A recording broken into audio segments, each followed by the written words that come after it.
developed this political maturity. They're able to see the recent trends in these political elections. Any minority that has a block of votes that stick together is in a strategic position. Either way you go, that's who gets it. You're in a position to determine who go to the White House and who stay in the doghouse. You're the one who has that power. You and I have never seen democracy. All we've seen is hypocrisy. Today, look around America. We see America not through the eyes of someone who has enjoyed the fruits of Americanism. We see America through the eyes of someone who has been the victim of Americanism. We don't see any American dream. We've experienced only the American nightmare. We haven't benefited from America's democracy. We've only suffered from America's hypocrisy. And the generation that's coming up now can see it and are not afraid to say it. This is the People Before Politics show, broadcast every Sunday at 6 p.m. Hosts Damon K. Jones and AJ Woodson bring you the news that impacts our community. Join us for unfiltered, unapologetic coverage of the stories that matter most. Black Westchester Magazine presents the People Before Politics show, the news with the black point of view.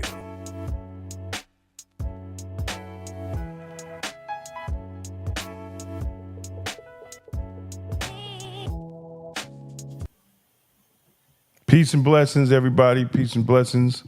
Welcome to the People Before Politics show.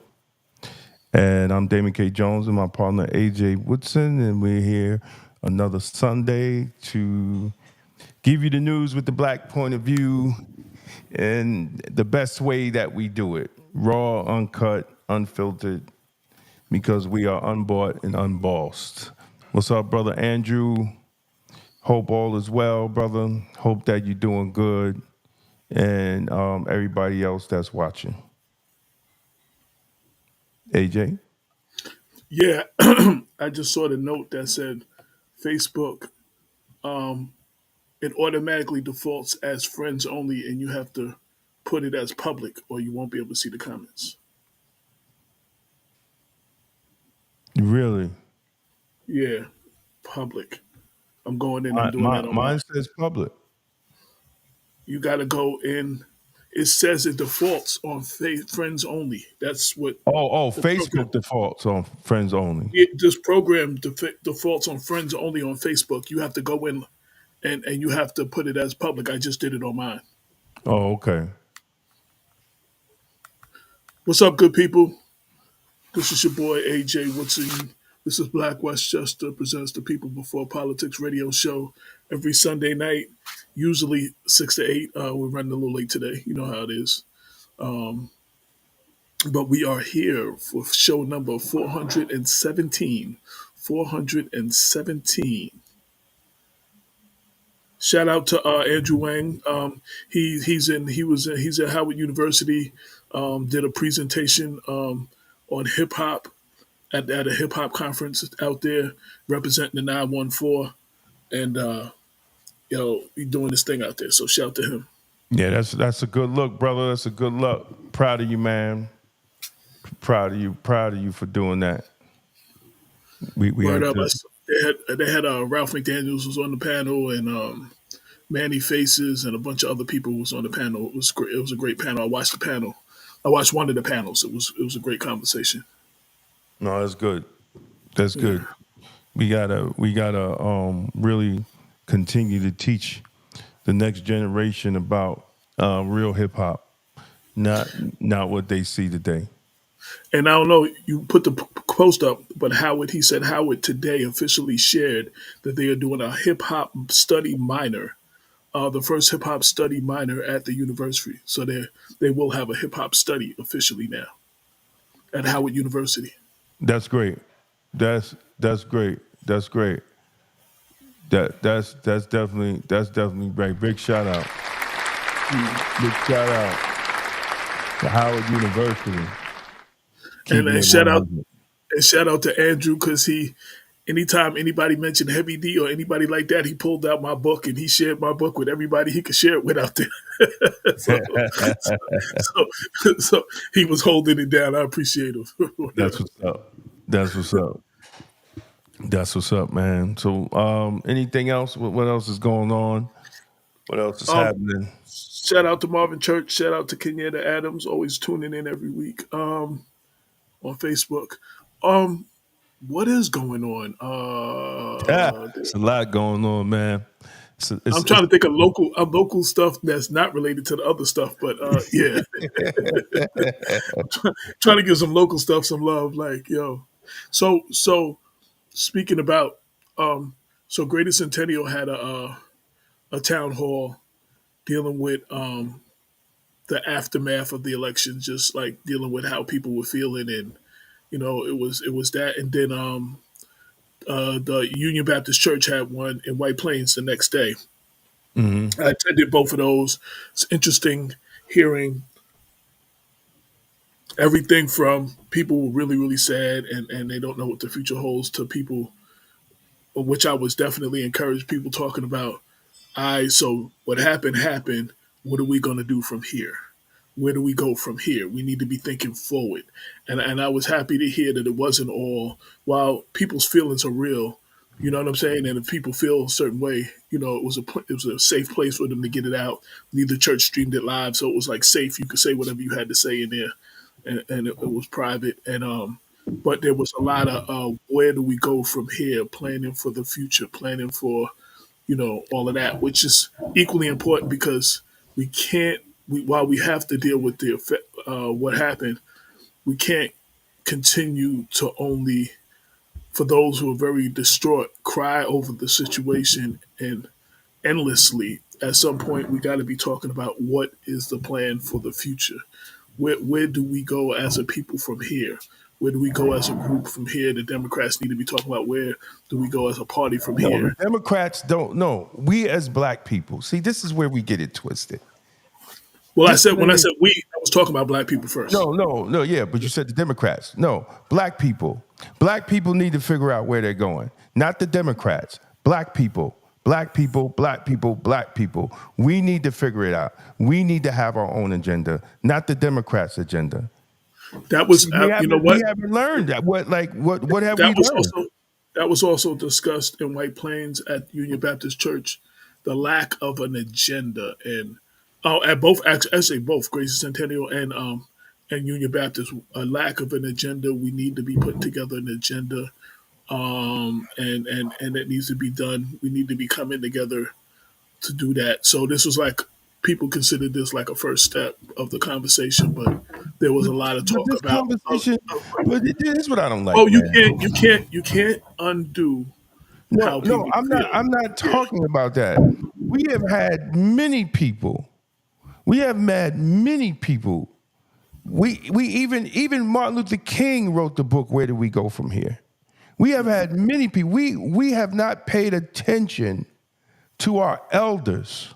We have not paid attention to the Dr. Claude Andersons. We have not paid attention to Dr. Amos Wilson when he wrote the book, The Blueprint of Black Power. We did not pay attention to Dr. Claude Anderson, who's still alive, thank God, who wrote Powernomics. We know Elijah Muhammad.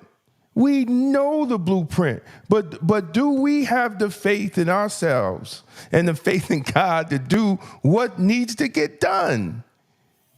If we haven't learned anything from the Lattimore election, and I keep going back to that because that was a lesson in itself, AJ, where they said community before party. We haven't yet to really having those conversations, community before party. Some people are actually getting it now, but not everybody's getting it. And the church should be the number one incubator for community before party, not looking at the Democratic Party. And that's what I'm trying to tell you. Both services, both gatherings in Mount Vernon and in White Plains was getting to that point. Like, first people were expressing their pain or whatever they felt and what it meant to them and everything. But the where do we go from here, and needing the agenda and all of those things were discussed. And I was happy to hear that as part of the conversation, because usually it's just about, oh my God, it's going to be terrible, and that's all you hear. But what do we do now? How do we move forward? Identifying what we didn't do and what needs to be done, and at least there were conversations at those two. Those are the churches that I attended that had stuff. I don't know if anybody else has had anything, but those are the two churches in Westchester that I attended for their gatherings. I wish I would have known. Okay, because we have to stop, man. We really have to, as a people, we really have to get our stuff together. We've been in a burning house. Martin Luther King told that he was afraid that he put our people in a burning house. We've been in that burning house since the 60s. And it's time to let it go, let it burn down. And it's going to burn down. It's burning down right. It's on fire right now. It's on fire right now. But we still have to, as a people, we still have to come together on a lot of things. You know, and I think we got what Paul Mooney would say, we got our nigga wake up call. We got our nigga wake up call from the white liberals. We got our nigga wake up call from the white women that went to Trump family values. Those white feminists and white liberals that went over to Trump for Trump's family values. We got the nigga wake up call. But the problem is, what are we going to do about it? And not only that, we also got a wake up call that we're important in both parties. We're important in both parties. See, but people are so caught up in the long rhetoric, they don't even see what just happened in this election from a strategic standpoint, not an emotional standpoint. Because when you want power, you can't be emotional when you're trying to get power. If we're gonna continue in the condition that we are as Black people, we're gonna remain emotional and scared. It's no time for scared.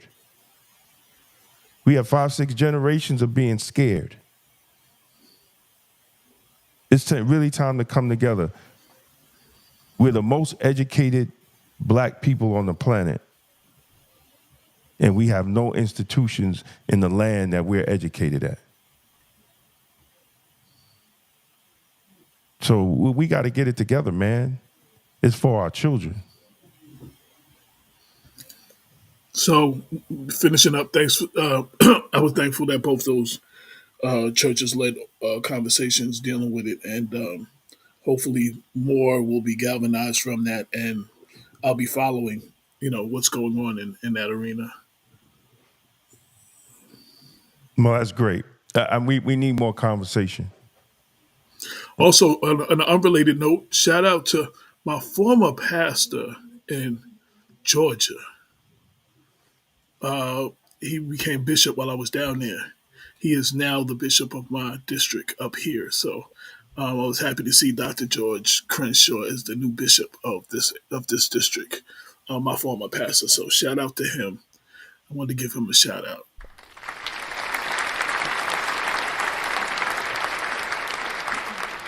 Big shout out. When I used to say I had pastors who'd be like, don't take my word for it, look it up in the Bible. Like, instead of pastors just telling you because they told you you're supposed to believe it, he was like, nah, do your homework and look it up in the Bible yourself.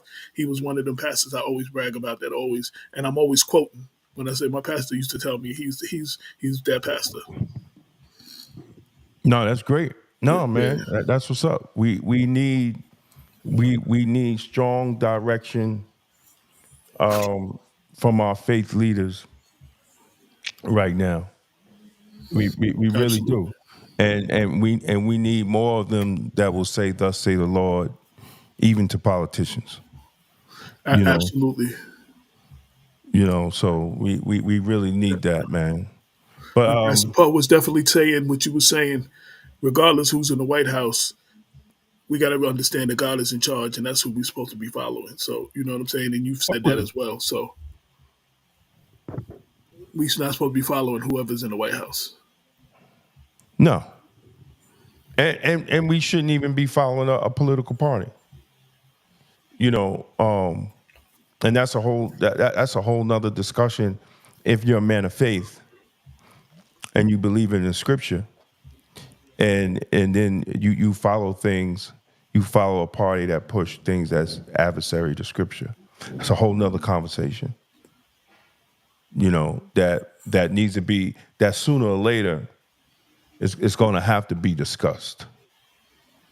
You know, it's going to have to be discussed, and I think that was one of the reasons why the Democrats lost. You know, and you know, Negroes in the South, you know, either didn't turn out, didn't come out or vote, or some of them voted for Trump because of certain family values that was portrayed. And you say, why are you talking about that? Yeah, absolutely. What's the name said? Chris Cuomo said he wrote his brother's name in. He couldn't vote for either party, so he wrote his brother's name in. Well, yeah. Because that's but that's what it is. But you know,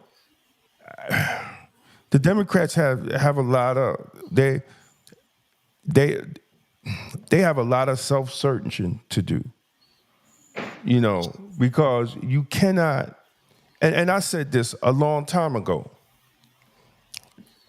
Anybody that has a little common sense, a little common sense, would say the things that they were doing to Trump was politically motivated. The average person would have folded 3 years ago because they would have ran out of money. They would have ran out of money with all these court cases all over, and some of them were bogus. They would have ran out of money. But because he was still campaigning and raising money, he was able to use those campaign money for his legal fees. And then he was hustling Bibles. He was hustling sneakers. He was hustling all this other stuff. And then all of a sudden, Truth Social sells for millions of dollars. So he was able to launch legal attacks and challenge him all the way up to the Supreme Court if need be. The average person cannot do that. The average person cannot do that. And this is where they failed. And in the process, what did they do? They kept giving them publicity. They kept talking about him. 24/7. Trump, Trump, Trump, Trump, Trump, Trump, Trump, Trump, Trump, Trump, Trump. He got more promotion out of MSNBC, The View, CNN. Everywhere. He got more promotion than anybody can pay for. Kamala Harris spent $1 billion. Unprecedented. And still lost.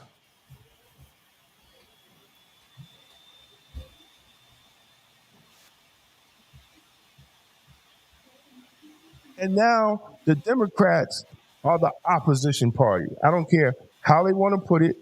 I don't care how they want to twist it. They lost the House, they lost the Senate, and they lost the presidency, not only by the election, but by the popular vote. Now the Democrats are the opposition party. So they have a lot of self-searching and deceit.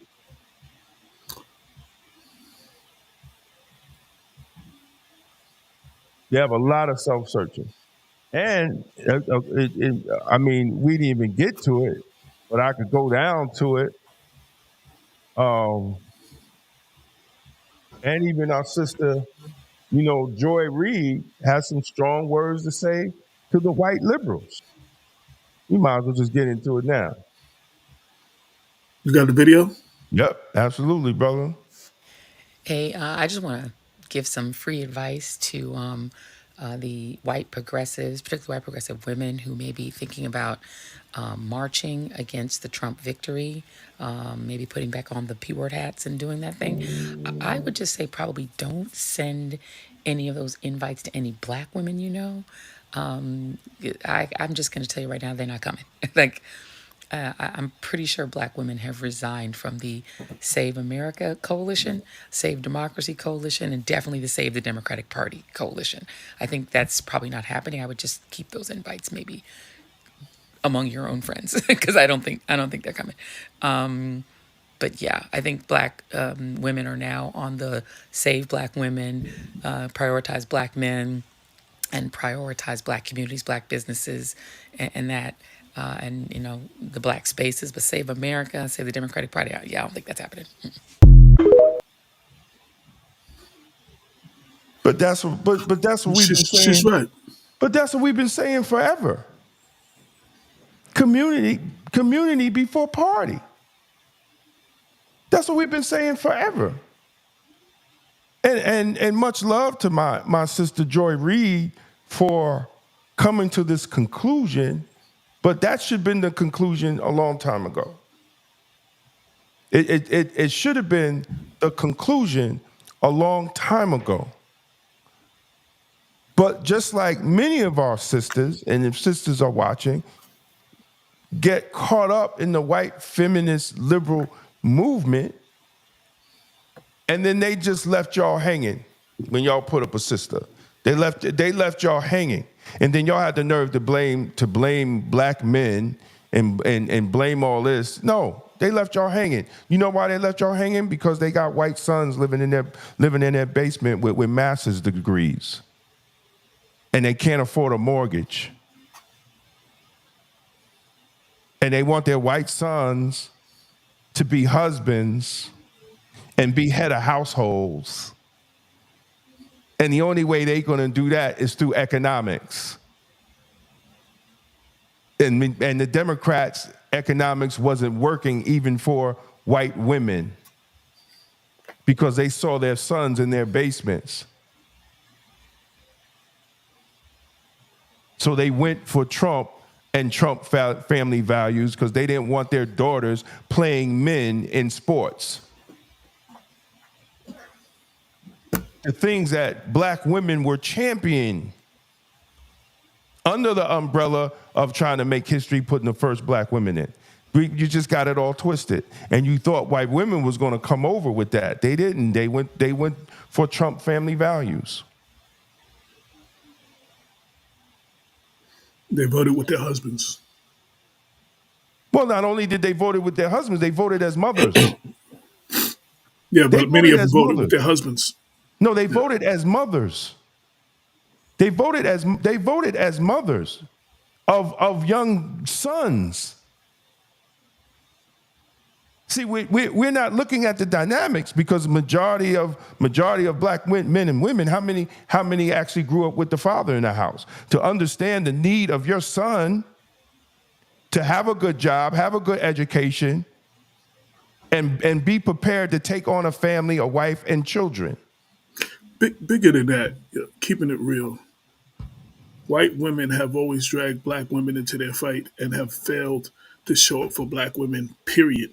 Not just now. It's not just now, and it's not just because what you're talking about. They have never stood in anything that has to do with us, but they have always reached out to us to stand with them. They reached out to sisters to stand with them, to fight for the things that they were fighting for, but they were not fighting for anything black. They were not fighting. They didn't have the sisters back when the sisters was fighting for anything that had nothing to do with them. And it's always been like that, and it's not different now. So, well, I mean, we fall victim of it. We fall victim of it. We fall victim of it all the time. And maybe this is black people's wake up call to start doing for self. Just like people bring black people into their fight, and all groups of people bring black people into their fights, But when we reach out to them, it's like crickets, crickets. So, you know, Right. and unfortunately, our people have to have their back extremely against the wall, absolutely against the wall before they react. Like, it's reactionary. We don't do things to prevent things. We don't do things ahead of time. We have to be, our back has to be totally against the wall before we act.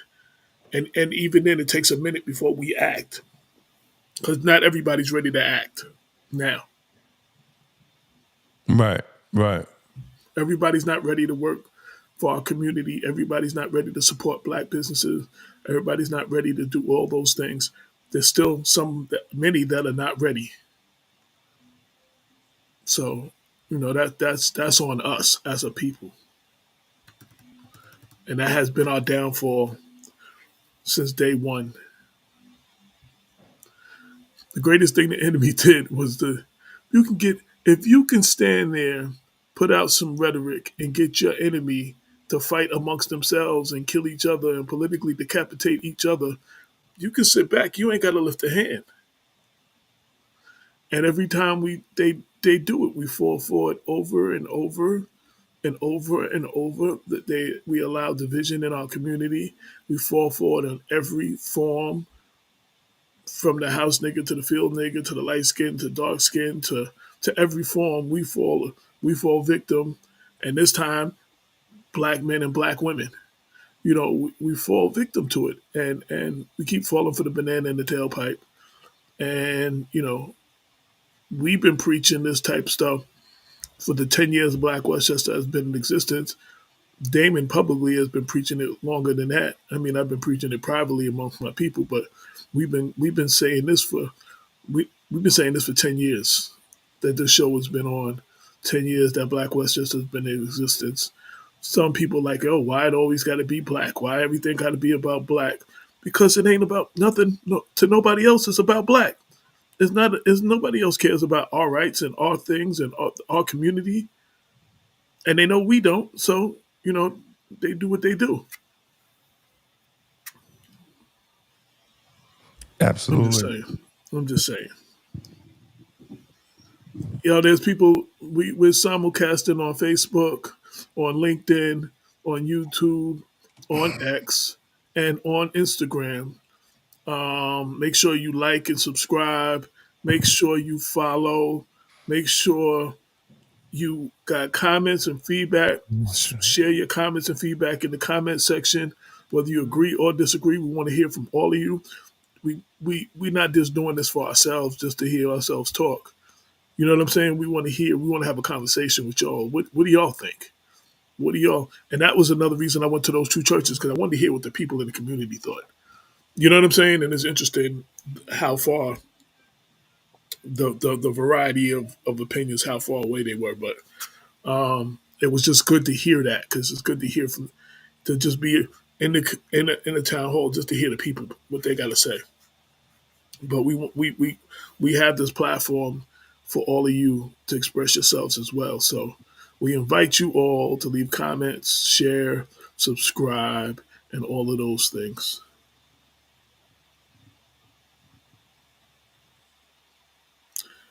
I lost Damon for a minute. I don't know what happened. I think he said he went offline.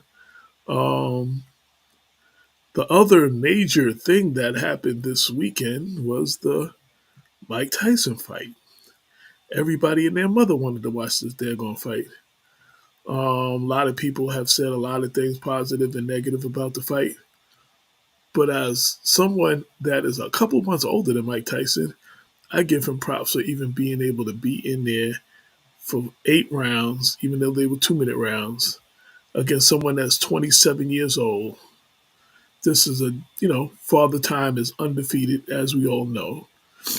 This is not the same Mike Tyson. Forget about back in the day. This ain't the same Mike Tyson that fought Roy Jones Jr. 4 years ago, because Roy was talking about that power that he was getting hit with. Jake Paul didn't get to experience that like that. So shout out to the brother for being able to just hang in, to be able to hang with a 27-year-old for 8 rounds. You know, it's a bit much. A bunch of us was rooting for him to knock the dude out, but that was a bit much. But I mean, it is what it is.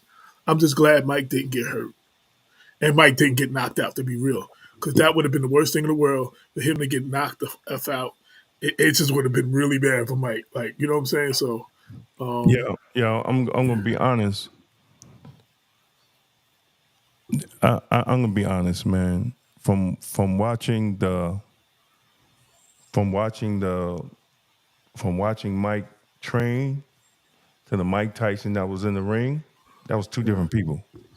absolutely. And he couldn't move. You could see in his leg brace or not. And Roy kept talking about it. He's I'm worried about his legs.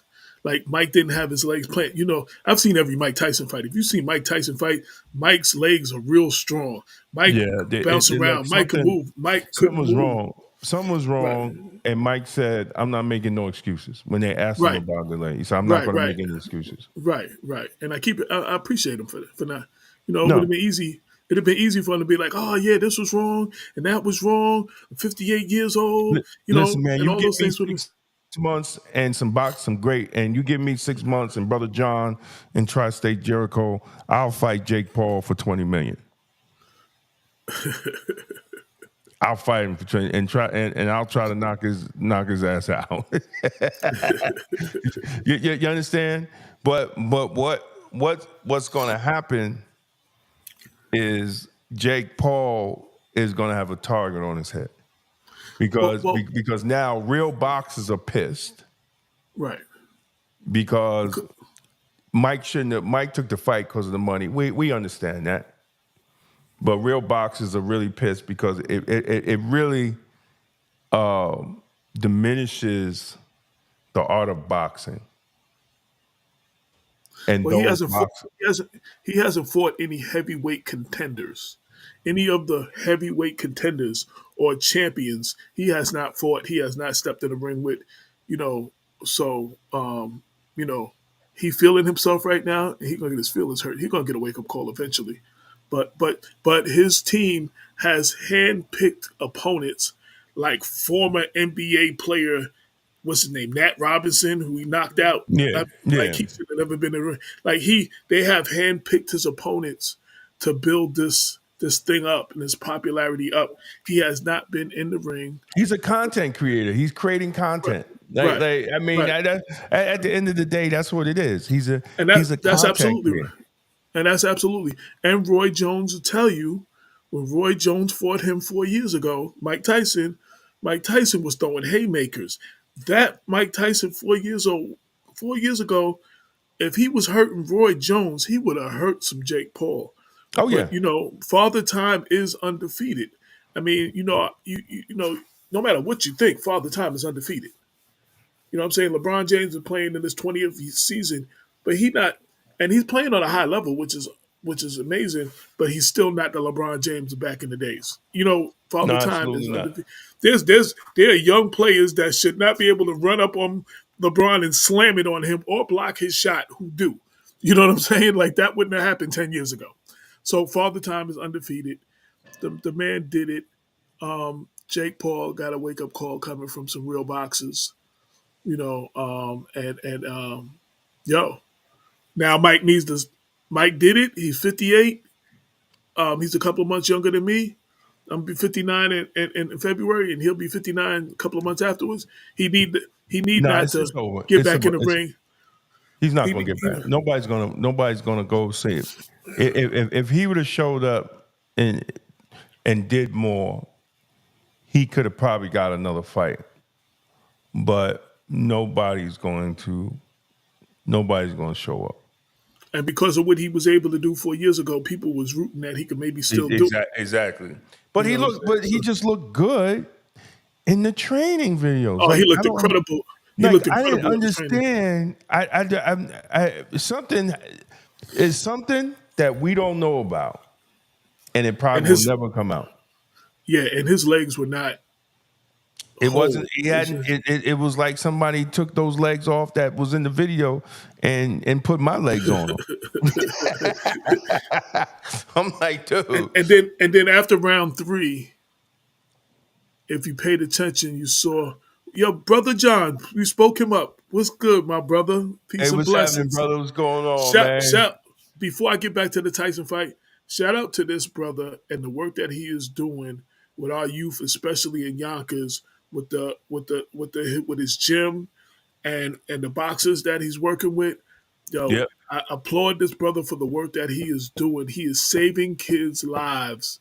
You know what I'm saying? We all be talking about what we need to do for our community. This brother's out here doing it. He's playing his part, and he's saving a lot of kids' lives who will end up probably be in gangs and crimes and a whole bunch of stuff, and getting them into boxing and taking them around the country in boxing matches and all that. He's doing it. So I want to give that brother a shout out, and shout out to Jericho as well. Yep. Shout out to Try J Jericho, man. What's The up, voice brother of John? Westchester, the voice of Westchester, who never bring his voice on Black Westchester. But I'm just saying, like I'm always gonna keep messing with him. I'm always gonna keep messing with him. Yo, but those are my brothers. Those are my brothers. Word up. So shout out for all they doing. Yeah. So we if you go to Black Westchester, man, I got a couple articles up, and one of the main articles I wanted to talk, is that we have to really, really, really, really, really watch ourselves and the mental health toll of identity politics. You know, as AJ was saying earlier, you had churches had forums for people to come and vent of their disappointment or whatever issues they had with the election. But the reality is we have been mentally abused by mainstream media and even social media of identity politics. And identity politics has overridden our emotions from actual policy, like what policies is about. So, I talk about in the article, things that we could heal from this election. And one of the things is we got to step away from the noise. We got to limit our exposure to news and social media, especially if it heightens our stress or anger. We got to acknowledge our emotions about whatever we're feeling about this election. We have to acknowledge it, and then we got to focus on what we can control. If you're in New York and you did your job and you voted, that's it. You did what you were supposed to do, in the state that you're in. So we got to focus on what we can control. The outcome of the election is settled, but we still have the power to make a difference in our communities, and that's what's key. Focus on your communities. Focus on what you could do positive in your communities, and you have to rediscover your own identity. You're more than any type of political beliefs, and you have to spend a lot of more times nurturing other aspects of yourself. And then you have to practice empathy. Resist the urge to demonize those who voted for other candidates that you didn't like. And I think that was the real sad thing about this election, is that if people had different views, they were demonized, they were attacked, for having different views. You can't do that. That's not good for your health. I saw a video of a young black girl, and I have it on my computer, but I'm not even going to play it. A young black girl on TikTok or Instagram, literally wishing that black men will be killed by police. That's how crazy it's gotten, that she really wished that black men who didn't vote, who did vote for Trump, would be killed by police. That's what they deserve to be. It's a black girl. And it's a black girl. This is not these things are not. It's not good for our mental health. And we have to have empathy and understanding. If someone wanted to vote for that way, then that's the way it is. And then we have to prioritize, self-care. We definitely have to make sure that we prioritize our self-care. A lot of us don't do that. We don't prioritize our self-care over anything else. So that's how you could de-stress yourself from identity politics, because that's all the type of game that we have been playing since Trump came down the escalator in Trump Tower. It has been identity politics.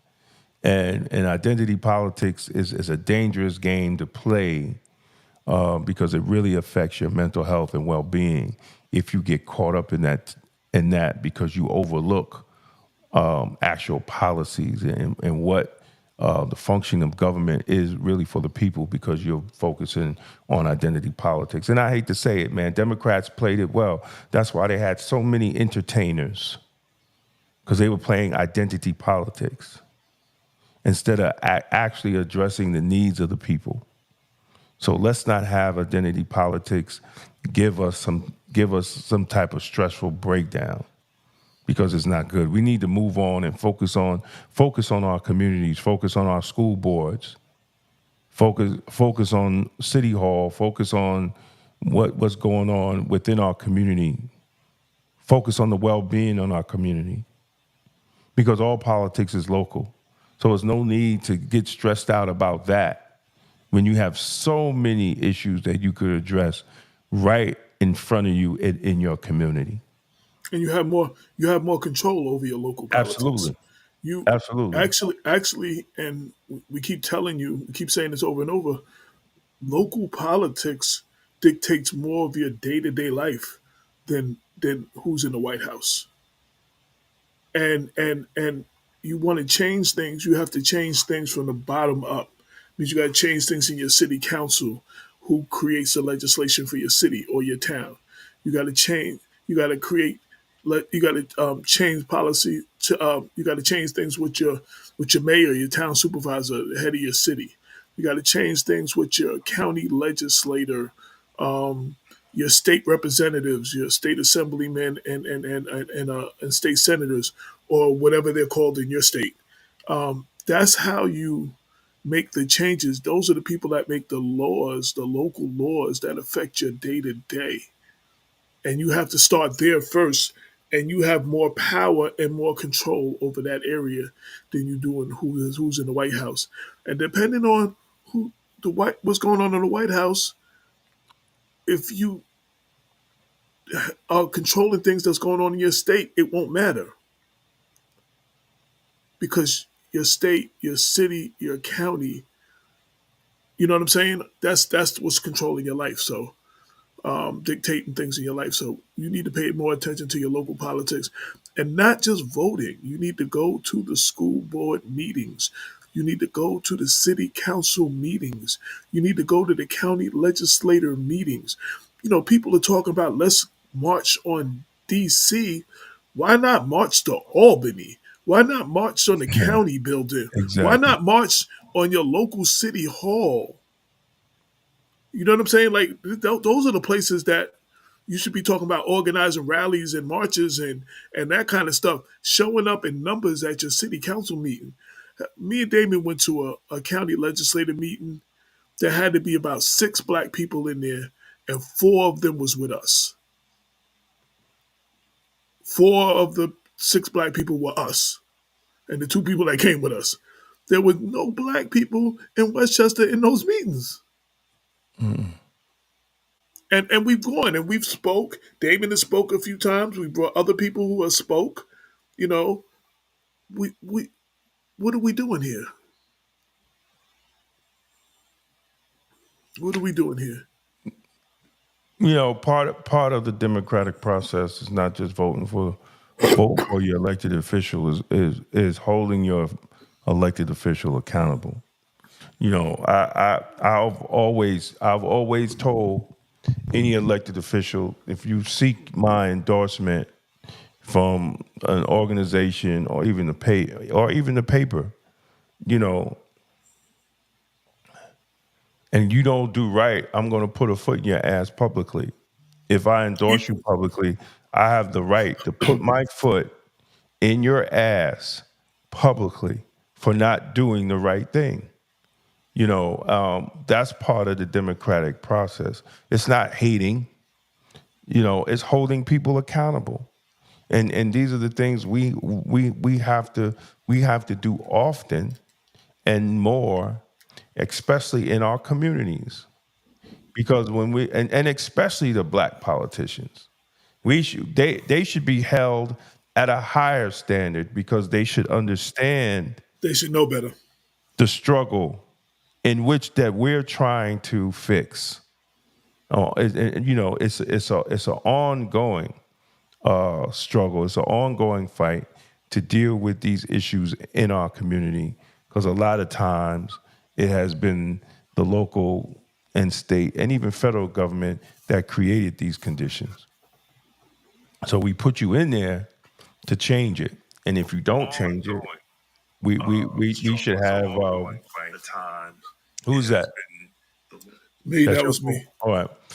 I turned my other phone on. I forgot to turn the volume down. So you know, we have to be participants in this, and we have to be, you know, we have to be willing participants, and we can't be scared. You know, but black folks, like I said, black folks got their nigga wake up call, right? They got their wake up call that they have to be more involved in politics. They got their wake up call that sometimes, you know, even the Democratic Party don't have our best interests. And I hate to say it.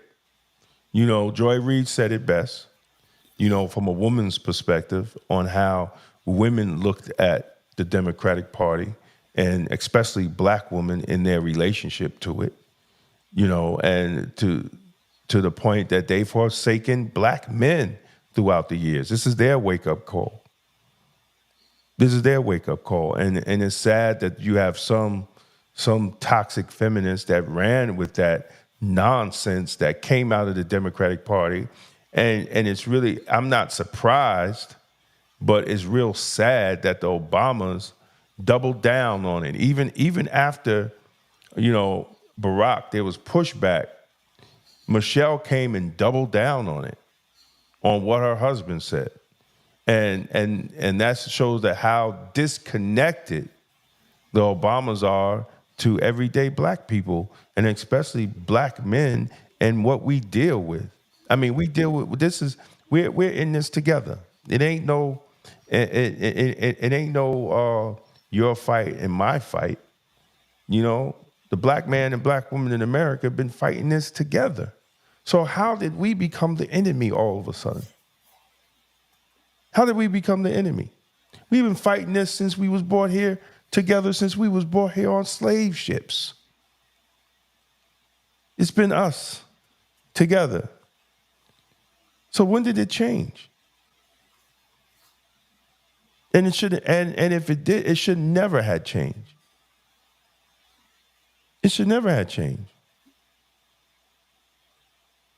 You know, and I think the church has to play a more grounded, spiritual role in the liberation of black people and the salvation and the liberation of black people. The church has to play a more grounded role instead of playing these politic games with these politicians.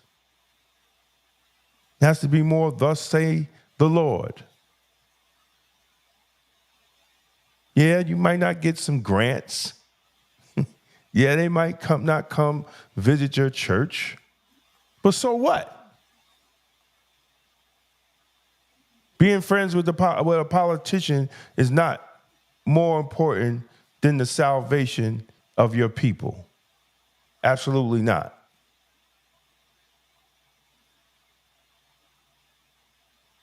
The Bible talks about what? Don't trust princes, or don't befriend princes, something like that. And that's what we do. Over the spirituality and the well-being of the people.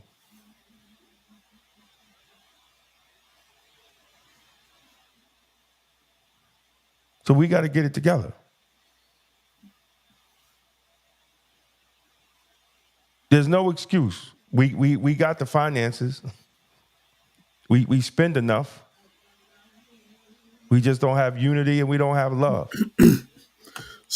Excuse me. Psalms 146, 3-7. Do not put your trust in princes and There you human go. beings who cannot save. When their spirit departs, they return to the ground on that very day.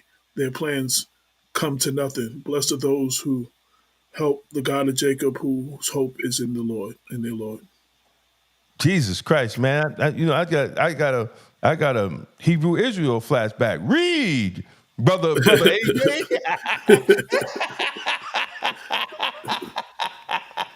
Read, brother AJ. Well, I gotta give props. So, like I said, my former pastors, Pastor Rouse, Pastor Crenshaw, Pastor Hunter, and Pastor Poe, because they like when you talk about it. Don't take my word for it. Look it up in the Bible. Look it up for Exactly. yourself. No. Exactly. I was watching my pastor today. He said about this whole political thing. He said he was tempted to just pick up the phone and go live and give people something. He said, but I just couldn't do it. He said I wanted to on many occasions just to pick up the phone and just go live and go off. But he said, no, I'm not going to do that. I'm not going to do that. God bless him. He stays out of the politics. He doesn't get involved. But the pastors that do, y'all got to get together. Those that do, because I saw some pastors jumping on the degrading black men gravy train. And that's not good. That is definitely not good. And the numbers show 78% of black men voted for Kamala Harris. So her election, her loss was not because of black men. And when you do the numbers, percentage the percentage of black people in this country, the percentage of black men that are registered, that 78% is a really huge thing. You know what I'm saying? But it's a small number in the overall number of the percentage of the people in this country. You know what I'm saying? It wasn't black men that failed Kamala Harris. The No, group but of it's people good. that the group of Right. people that the two groups of people that voted against her the strongest were white men number one and white women number two. And And that's by their numbers. right. And that's the way it's going to be. But that's the way it's going to be. And I'm not saying that it's racism. They just have a different value system. Well, Because a lot of people was thinking about the rent more than they was thinking about race. How do I pay my rent? How do I put food on the table? See, black people, we've been in America. Racism, y'all acting like racism is new with Trump. Once Trump's not president no more, racism is still going to be here, just going to be in different forms.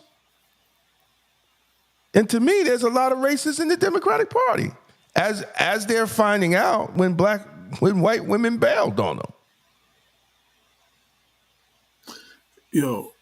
Democrats, it wasn't Republicans that told their candidates, don't come on black Westchester people before politics.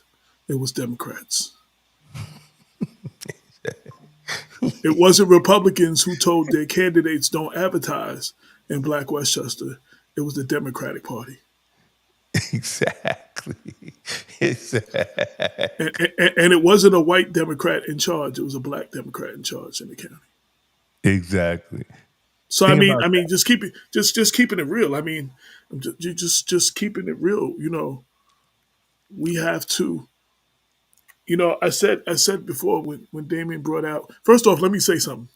So I need y'all to read Black Westchester. I need y'all to read more regular basis. Damon has wrote more in the last 2 months than I have been able to get him to do for 10 years. So,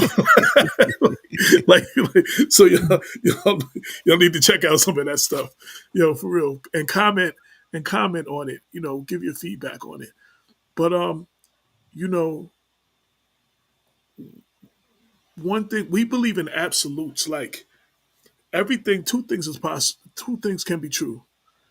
One, everybody who didn't vote for Kamala Harris is not racist or sexist. But two, racist and sexist people did not vote for her. But that doesn't mean everyone who didn't vote for her was racist or sexist. I said this with Obama. Everybody who didn't vote for Obama wasn't racist. Even though racists did not vote for him, everyone who didn't vote is not racist. And we just can't put blank statements like, all these races. When Hillary lost, I said that too. Everybody who didn't vote for Hillary wasn't sexist. Sexist people didn't vote for her, but everyone who didn't vote for her wasn't sexist. So right. so we have to understand that we can't just blank everybody because on our very show, I had a sister sat across from me and told me I was sexist because I didn't want to support Hillary. I was supporting Bernie Sanders over Hillary in that primary. And that could be farther from the truth. Right. Right. Where I was at the time in my political standings, Bernie Sanders spoke more to me than Hillary did. And that is my choice to vote. Chris Cuomo caught a lot of flack because he wrote his brother Andrew's name in because he didn't vote for either or. That's kind of his right. Like you have we talk about everybody should have the right to vote. Everybody should have the right to vote how they want. Even if they're misinformed and uninformed, they still have the right to vote for who they are. But you get the government you deserve because you get the government you to vote for. So for anybody who did hold it down and say, oh, they can't vote for Kamala Harris, if things don't turn out the way they don't want in the next 4 years, don't call us complaining because you know what I'm saying. You got that was your choice, and now you got to live with it. And either and that goes for every election. So Hey man, I want to just sit back and watch what happens. See, because we're the only community that that is talking like we talking, and a lot of people just promoting fear. Sooner or later, the government is going to implode. We already knew that. I mean, if you're a God fearing person, you already knew that was already prophesied. We might be living in that time. The question is, what are we going to do? What are we going to do as a community? I don't want to hear complaining. I don't want to hear about racism because black excellence trumps racism all the time. And if we're walking around as black people, as some of the most educated black people in the world, in America, and we're walking around still using racism, then we don't have faith in ourselves. and we don't have faith in God. Exactly. Don't worry about no damn racism. If racism comes up, you handle it. And then you keep it moving. But there are some people that's literally terrified. They're literally terrified. Like they just gonna snatch them out of the house and ship them to Africa. They're literally terrified. And it's not gonna happen because we are the country's largest consumers. Listen, Reaganomics was supposed to be the worst thing for black people ever. We survived it, and we will survive Trump. Well, and the fact of the matter is, the wealth gap between black and white grew under the black president. Y'all could Google that. Y'all could Google that.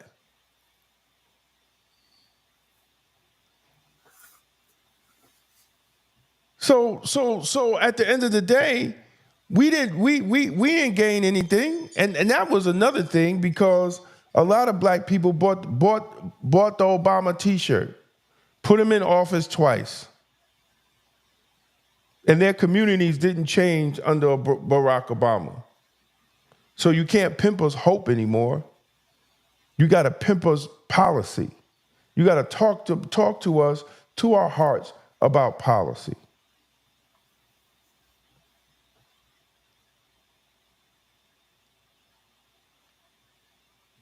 Once you start with the hope, you done lost me, because I've been there. I bought the t-shirt. I still got my Obama t-shirt wrapped up in plastic in my thing. First black president. Black men were still being killed by police under President Barack Obama.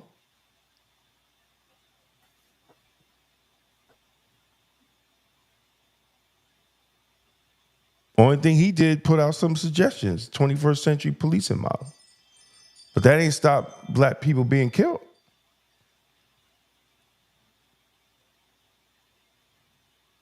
Trayvon Martin, Kenneth Chamberlain, Dan Roy Henry.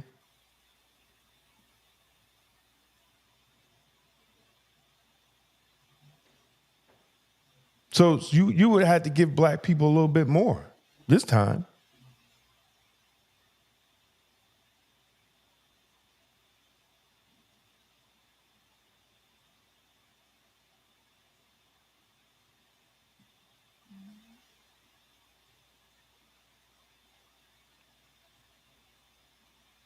Because last time he bailed out the banks.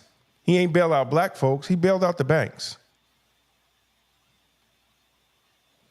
We bailed out the car companies too. Right. He bailed out the banks that messed our money up. So the banks that wouldn't give us money and default on our loans quicker and foreclose on our houses quicker. The banks that were bailed out with the people's money did not have that same approach towards black people when it came to collecting money on that foreclosures and all of that. Exactly. The bottom line is, we got to stop looking for a savior. We have one. His name is Jesus Christ. Everybody thought that all black problems would be over because we had a black president. There must have been 20 rap songs, My President is Black. And the issues the issues that we were facing, as Damon mentioned, Eric Garner, Michael Brown, and several others. But he got it in 2008, right? Kenneth Chamberlain, all happened under Obama.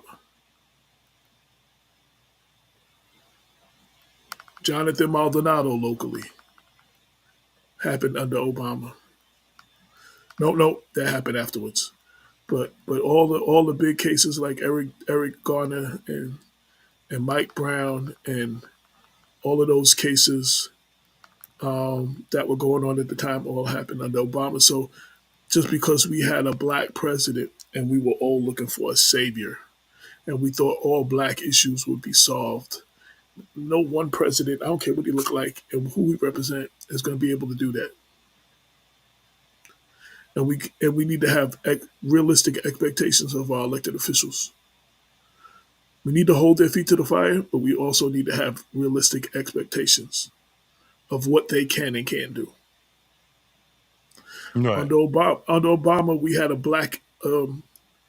What was Eric Adams? Eric. What's his name? Attorney General Eric. Yeah, So ain't do it, it, and he ain't do a damn thing when it came to investigating police crimes against black people. Not a goddamn thing. but the problem is, even though we changed the personnel, the laws didn't change, and the laws that are hard to prosecute police officers. And what Damon was talking about, you have to have a certain level of whatever to be able to bring cases against police officers. Those laws didn't change. So a lot. He looked into them cases, which wasn't being looked into before, but there wasn't much he could do because the law didn't change, even though he changed. And that's what we have to understand. We have to understand who is the person, the people who change the laws, and that's where we need to go. Locally, it's our city council, not our mayors and our town supervisors. It's our city council or town council people. They change the legislation in your town. So you got a problem with the law, you have to take that up with your city council. And the county, on the county level, since we're Black Westchester in Westchester County, it's your county legislator. On the state level, it's your state legislators, which is your assemblymen and your state senators. Those are the people who change the laws. The mayor, the governor, the county exec, just like the president, all they do is sign it or don't sign it. They are not the ones who change the law. And so when you want to fight something, you got a problem with the law, change the law. Work on the law being changed. Put pressure on the people that you elected that are in control of changing legislation. No, you're absolutely right. You know, absolutely right. We're coming up on the anniversary of the death of Kenneth Chamberlain Sr. 2 days. Yeah. Yep, in 2 days. And I'm emceeing, and it's going to be. I always wonder what I got to say, Can I but say something before you do? Can I say something? yeah, And we, what is it? What is this? The 11th, 12th year, something like that. I think it's more than that, bro. We've been in a bit. We've been in Black Westchester since for 10 years. It was 10 years. 2 or 3. It was at least 2 years more than that. Yeah, I think it so was 12 or 13. 2013. Yeah, 13. There's 2011, right? So it's 13 Mhm. years. So for 13 years, this brother has been fighting, and this brother Kenneth Chamberlain Jr. Yes, has been fighting for all of yes. you. Every time y'all have a situation and y'all call him, he is there. Everyone who can hear my voice and watches this tonight and between tonight and Tuesday needs to come out and show their support for Kenneth Chamberlain Jr. In support of the killing of his father. We shouldn't have to make this call every year.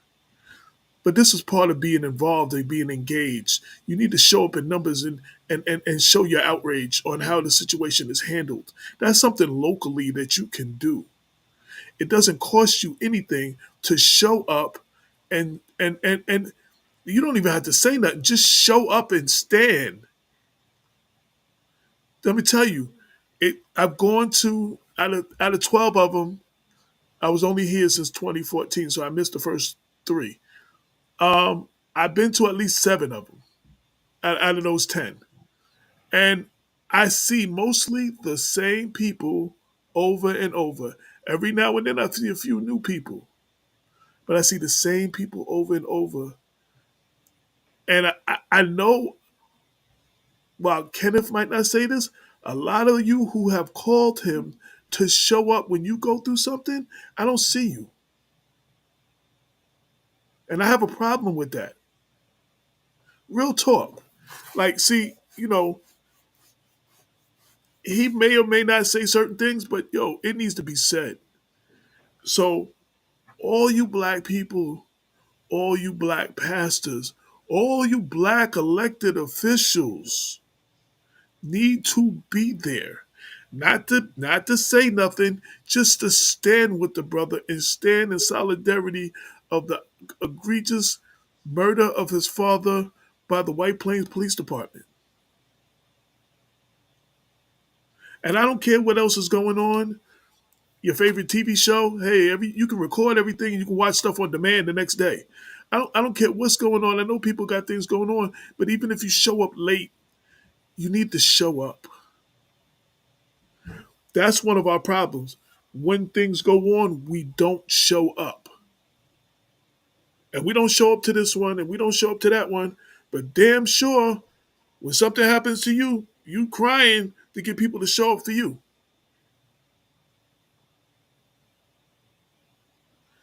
Your elected officials ain't showing up. You elect these same people again.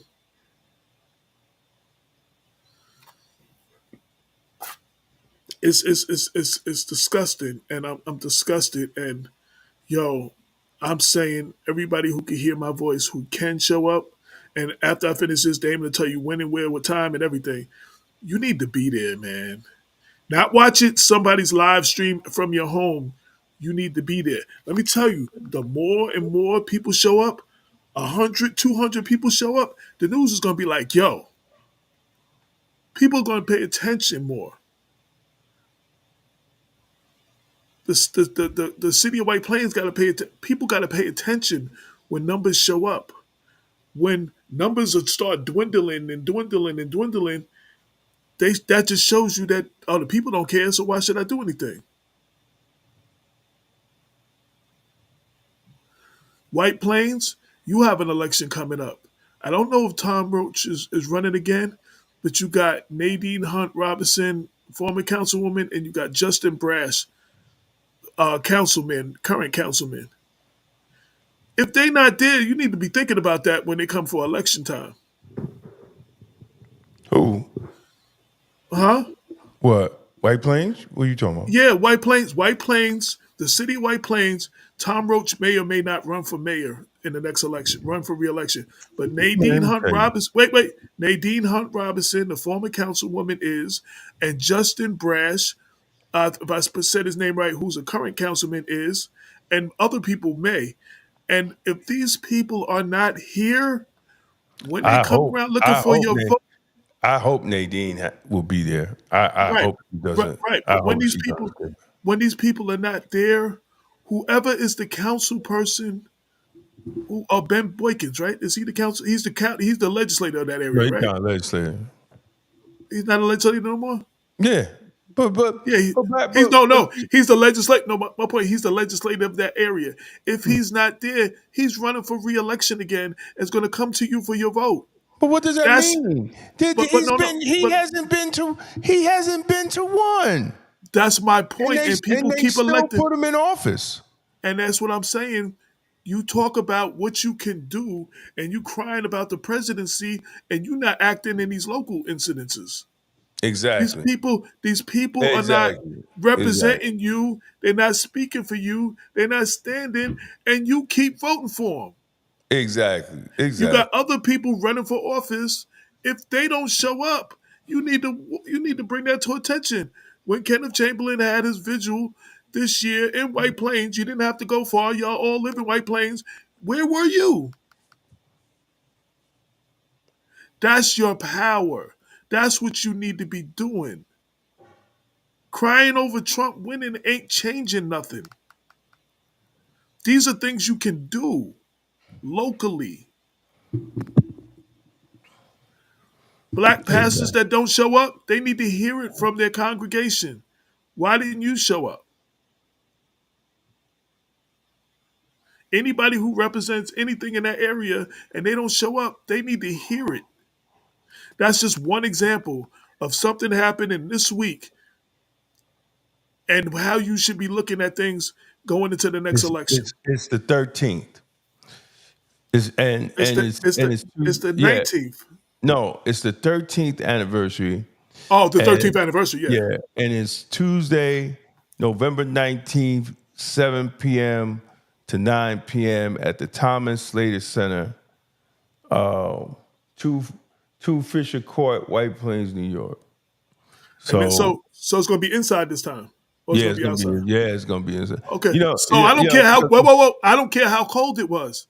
I was out there when it was raining, and I was out there when it was cold. So I don't even want people to say, "Oh, it was too cold for me to come out." It's inside. it's inside this time because it was some doozies a couple of years. Yeah, it was we brick was a out few there, years. we was out there shivering with the mic. We out there shivering, standing in front of White Plains Police Department. But I say every year, man, like here we are, and the same people are in office, and we have to do more, man. So that's We just really one have to do more. example. That's one example locally. But I use that example. Everybody who's hearing my voice, there's something going on in your town. And when them elected officials that represent you don't show up, you need to consider that when it's time when they come to you for their vote. That's your power. You need to ask them why they didn't show up to these things. When things are going on in your community, where are these people?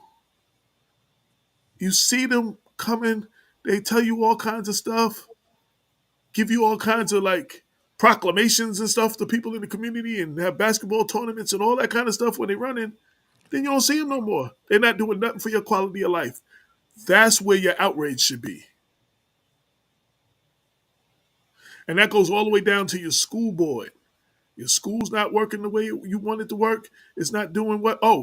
Before I forget, Damon, I got text message right after last week's show that the Mount Vernon City School Board voted to discontinue the pat down of all the students at the Mount Vernon STEAM Academy,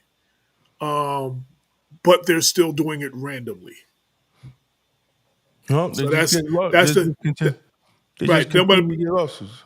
Right. So I just wanted to give an update because the text message came after last week's show, so I couldn't mention that on last week. And Right. I've been getting text messages asking me were they still doing a pat down. So, but that's another area. Mount Vernon people need to come out, and y'all need to make your voices heard about stuff like that, whether you're a parent or not. But especially those who had children in that school. These are the issues that we need to be dying on our sword on, and that we need to be outraged over, and that we need to come out and stand up and speak out on. These are the issues we can change locally. These are just a few of the examples. In every one of the 43 municipalities in Westchester, there is an issue that you care about, that you need to be making sure your elected officials care about. And if they don't, you vote for somebody else or you support a candidate for some that does. But you don't keep voting the same people in over and over that don't show up for you, that don't care about you, and they're not doing anything. That's more dangerous than voting for Trump. That It is. affects your day to day life more than Trump winning the presidency. And when we finally get that, because we've been telling y'all that for 10 years, and we brought a plethora of people on to explain it to you as elegantly as they could, but we still having the same conversation 10 years later. Shout to those who actually stand up and everybody's not going to be on the front line. Support those that's out there. Some people's not built for that, to be speaking up on everything and having press conferences, but support those who are. Real talk. That's I'm getting off my soapbox right now, but those are the things we need to be talking about in our communities. Things that affect our day to day life in our communities. Those are things we can change. Those are things we can make an immediate impact on going to the future, going forward. Yep. And when we realize we have the power and we stand up and we show up at these, yo, I take the mayor's race in Mount Vernon. Each mayor has won by the margin they won by was so small compared to the amount of registered voters who didn't vote.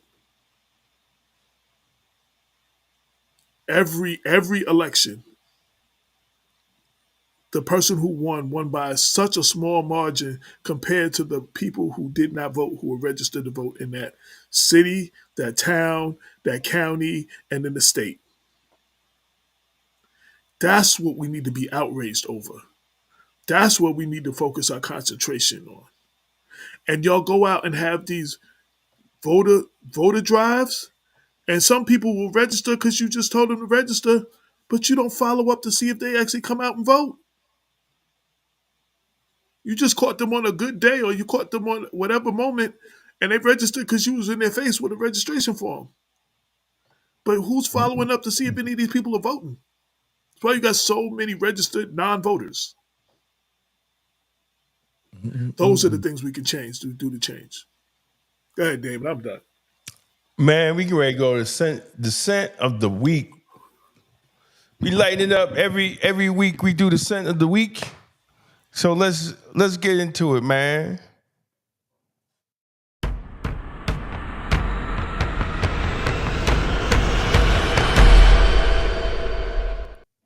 So this week we got 2 cents because there's a regular one and then there's an exclusive.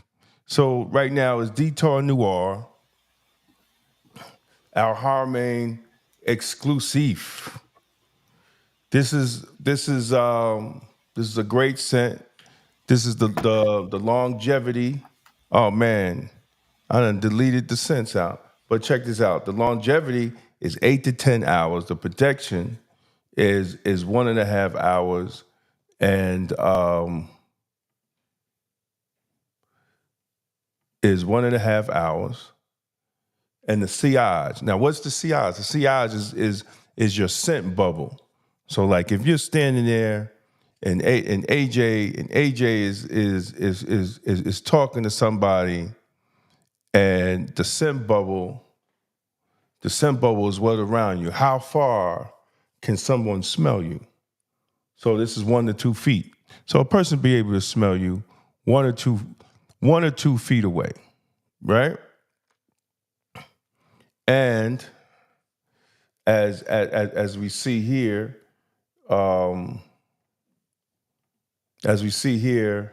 you have vanilla, woody, powdery, warm, spicy, like a greenery. It's a very good smell, and it lasts a long time. And it's not going to hurt your pockets. So check that out. You could get this right here. Detour Noir. Now this is the regular one. You can get it for about $30. And you can get it right on Amazon and have it to you in 2 days. And then you got the Detour Noir exclusive, which is a more darker, it's a more darker, and basically the lasting is the same. This is a little longer because it has more woods in it, so it's going to last a little longer. But you can get this right on Amazon, and it's about 8 to 10 hours. It will last 8 to 10 hours on you. The same sillage around 2 feet. So this is something very good. And like I always said, and this is if people like Parfums de Mali, you'll definitely like this. It's like the same type of accords as Parfum de Mali latent. So definitely check it out. You can get that on Amazon. And matter of fact, the link is in the description. All the links in the description. If you want this, we do this every week. Holidays coming up, and not only to get people into scents. I like scents. I always say a scent doesn't have a label. Either you smell good or you don't. So that's it on that. And we're back. But check out the flavors. Check out the flavors. AJ, is anything you want to say? Nah. Hey, Cookie, Alexander Campbell, how are you doing? Thanks for tuning in. Hey, what's up? What's up, Cookie? What's happening? Thanks for tuning in as always. Nah, man, I just So that's appreciate. so that's it. Yeah, I just want to say appreciation to our viewers and our followers and those who rode with us for 10 years. We're here because of you. You know what I'm saying? And because you keep holding us down, we greatly appreciate y'all. You know what I mean? So that's it, I believe. Only thing that happened that I hadn't reported, that I hadn't spoke on, New Rochelle finally hired a new city manager. They have a different system. The city manager does most of the appointments, not the Oh, mayor. And they just got a new. The city council voted on a new city manager. That's one of the stories that's on Black Westchester. You can find it in the 914 politics section. I'm going to be monitoring that whole situation. There's a couple other stories that I'm monitoring, and I'll bring them up. You know, I'll talk about them later as I see what's going on. mm. Hey, Cookie, get well. We wishing you a speedy recovery Speedy recovery. from your surgery. Definitely blessings. And I think that's it, man. Check out Black Westchester. Check out the articles on Black Westchester. There's other articles y'all could check out, which we didn't get a chance to talk about. AOC, New York cross partying phenomenon, Trump voters, those that voted for Trump also voted for Ocasio-Cortez in 2024. Trump vows to stop gender-affirming care for minors and focus on family values in his new agenda. King Jenkins attempts to become the first Black Westchester County exec. Yeah, Mike Spano finally announced that he is not running for county exec. Yeah. But he hasn't fully given his support of Ken yet. He said he need to sit down with Ken and see what Ken can do for Yonkers. So No, I mean, listen, yeah. So that's so a did the power move, Democratic, right, and so did the Democratic committee who actually sent the press release out, Tommy Meyer. right? Yeah, Ken is definitely running, and if he runs, of course, he would make history as the first Black county exec in this county of Westchester. And Mhm. I mentioned Nadine Hunt Robinson; she's running for mayor of, of White Plains, and she would actually be the first Black, not just Black woman, I think Black mayor, period, in White Plains if she won.